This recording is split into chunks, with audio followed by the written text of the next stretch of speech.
Super tasty ആയിട്ടുള്ള crab കറി ready ആയിട്ടുണ്ട്. ഇനി ഇതെങ്ങനെയാണ് ഉണ്ടാക്കുക എന്ന് നോക്കാം നമുക്ക്. ടേസ്റ്റി ക്രാബ് കറി റെഡി. ക്രാബ് കിട്ടിയിട്ടുണ്ട്, അതുകൊണ്ട് കട്ട് ചെയ്തിട്ട് ക്രാബ് കറി ഉണ്ടാക്കാം. ഇങ്ങനെ കട്ട് ചെയ്ത് എടുത്തു. അത് കഴിഞ്ഞിട്ട് നല്ലൊരു ക്രാബ് ഫ്രൈ ഉണ്ടാക്കും. ക്ലീൻ ചെയ്തു. ഇതിൽ കുറച്ച് മഞ്ഞൾപ്പൊടിയും ഉപ്പും ഇട്ടിട്ട് വേവിച്ചെടുക്കുക. അതിന് ശേഷമാണ് നമുക്ക് മസാലയൊക്കെ ചേർത്ത് നല്ലൊരു കറിയാക്കി എടുക്കേണ്ടത്. ഇതിലേക്ക് 1 ടീസ്പൂൺ മഞ്ഞൾപ്പൊടി ഇടുക. 1 ടീസ്പൂൺ മഞ്ഞൾപ്പൊടി ഇട്ടു. അതിന് ശേഷം കുറച്ച് ഉപ്പ് ഇടുക. കുറച്ച് ഉപ്പിട്ടിട്ട് അടച്ചിട്ട് നന്നായി വേവിച്ചെടുക്കുക. ഇങ്ങനെ നല്ല മിക്സ് ചെയ്ത് നന്നായി വേവിച്ചെടുക്കുക. ഇങ്ങനെ വേവിച്ചെടുക്കും. ഇങ്ങനെ ആക്കിയിട്ട് നന്നായി ഒന്ന് വേവിച്ച്. ഇത് അധികം നേരം ഇങ്ങനെ പുറത്ത് വെച്ച് കഴിഞ്ഞാൽ പിന്നെ അത്ര ഒരു ടേസ്റ്റ് ഉണ്ടാവില്ല. ഇത്രയും ഫ്രഷ് ആയിട്ടുള്ള ഇതായതുകൊണ്ട് നമുക്ക് പെട്ടെന്ന് ഇത് വേവിച്ചെടുത്തിട്ട് പിന്നെ മസാല റെഡിയാക്കി കഴിഞ്ഞിട്ടാണ് ഇതിലേക്ക് മിക്സ് ചെയ്യേണ്ടത്. ആദ്യം ഇതൊന്നും നമുക്കൊന്ന് നന്നായിട്ട് വേവിച്ചെടുക്കാം. നന്നായി കുക്കായിട്ടുണ്ട്. അതിന് ശേഷം നമുക്ക് മസാലകൾ റെഡിയാക്കാം. ഇത്ര വെളുത്തുള്ളി വേണം, ഒരു 2 പൗഡ് വെളുത്തുള്ളി വേണം. പിന്നെ ഇഞ്ചി കുറച്ച് ഇത്ര അധികം ഇഞ്ചി വേണം. ഇതെല്ലാം ചതച്ചെടുക്കുക. ആവശ്യമുള്ള ഒരു വലിയ തക്കാളി എടുത്തു. പച്ചമുളക് 3 വലിയ പച്ചമുളകാണ് എടുത്തത്. അധികം എരിവൊന്നുമില്ല. പിന്നെ കറിവേപ്പിലയും എടുത്തു.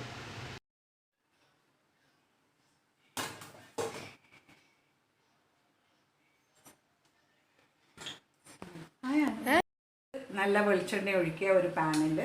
അതിന് ശേഷം ഈ വലിയ ഉള്ളി, ഇതൊരു 4 വലിയ ഉള്ളിയുണ്ട്. അത് നന്നായിട്ട് സ്ലൈസാക്കി നേരിയതായിട്ട് സ്ലൈസ് ചെയ്തത് ഇടുക ഇതിലേക്ക്. അത് കഴിഞ്ഞ് നന്നായി ഫ്രൈ ചെയ്യുക. നന്നായി ഫ്രൈ ആയിട്ടുണ്ട്. അതിലേക്ക്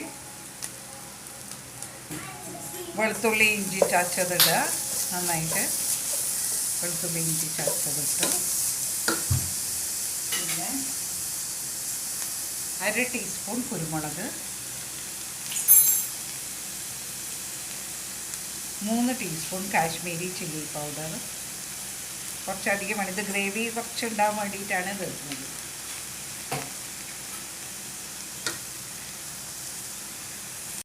ഒരു ടീസ്പൂൺ സാധാരണ മുളക് പൊടിയും ഉണ്ട്. അതിനുശേഷം നന്നായി ഫ്രൈ ആവട്ടെ. ഫ്രൈ ആയിക്കഴിഞ്ഞ് അതിലേക്ക് തക്കാളി, ഒരു വലിയ തക്കാളി നേരത്തെ അരിഞ്ഞ് വെച്ചില്ലേ, അതിട്ട് നന്നായി ഫ്രൈ ആവും. നന്നായി ഒന്ന് ഫ്രൈ ആയി ഇത് കുഴഞ്ഞ് വരണം. ഇതിലേക്ക് കുറച്ച് മല്ലിപ്പൊടിയും ഇടണം.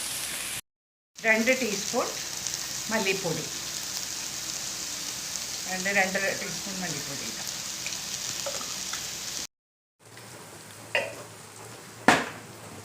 ഇതിലേക്ക് ഈ മസാലയൊക്കെ ഫ്രൈ ആയി വഴഞ്ഞ് വന്നു നന്നായിട്ട് അതിലേക്ക് വേവിച്ച് വെച്ച ക്രാബ് നന്നായിട്ട് ചേർക്കുക.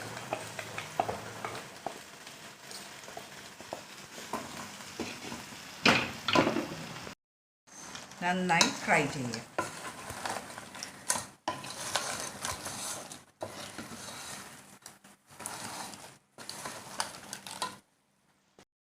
ഉപ്പ് ചേർക്കുക. കല്ലുപ്പാണ് ഇവിടെ ചേർത്തിരിക്കുന്നത്. ആവശ്യമുണ്ടെങ്കിൽ മാത്രം ഇട്ടാൽ മതി. ആദ്യം നമ്മൾ വേവിക്കുമ്പം ചേർത്തിട്ടുണ്ട്. ആവശ്യമുണ്ടെങ്കിൽ മാത്രം ഇടുക. കുറച്ചും കൂടി കറിവേപ്പില ഇട്ടു. പിന്നെ അതിലേക്ക് ഒരു നുള്ള്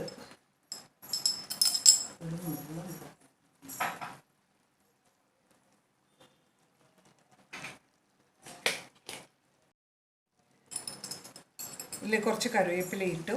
അതിന് ശേഷം നന്നായി മിക്സ് ചെയ്യുക. ഇതിലേക്ക് കുറച്ച് പെരുംജീരകപ്പൊടി, ഇത്ര പെരുംജീരകപ്പൊടി ഇടുക.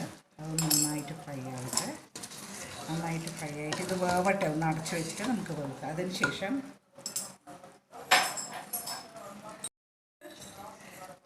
ഉലുവപ്പൊടി, വറുത്ത് പൊടിച്ച ഉലുവപ്പൊടി ഇടുക. അത് അധികം ആവരുത് കേട്ടോ. അധികം ആയാലും അത് കഴിക്കും. നന്നായി മിക്സ് ചെയ്യുക. എന്നിട്ട് ഒന്ന് അടച്ച് വെച്ചിട്ട് വേവിക്കുക. കഴിഞ്ഞു, റെഡിയായി കഴിഞ്ഞു. നമ്മൾ ഈസി ആയിട്ട് ചെയ്യും. എൻ്റെ സിമ്പിൾ റെസിപ്പീസൊക്കെ ഇഷ്ടപ്പെട്ടാൽ സബ്സ്ക്രൈബ് ചെയ്യണം. ഈ ക്രാബ് ഞാൻ ഫസ്റ്റ് ടൈമാണ് ഉണ്ടാക്കുന്നത്. ഇത് ഇഷ്ടപ്പെട്ടാൽ സബ്സ്ക്രൈബ് ചെയ്യണം, ലൈക്കും കമൻറ്റും ഒക്കെ ചെയ്യണം കേട്ടോ. ഇത് അടച്ച് നന്നായി ഇളക്കി കഴിഞ്ഞതിന് ശേഷം ഉപ്പൊക്കെ പാകത്തിന് ചേർത്തിട്ട് അടച്ച് വെച്ച് വേവിക്കുക. അങ്ങനെ ടേസ്റ്റി ആയിട്ടുള്ള ക്രാബ് കറി റെഡിയായി. ഇത് ചോറിൻ്റെ കൂടെ ഒരു സൈഡ് ഡിഷായിട്ട് കഴിക്കുക.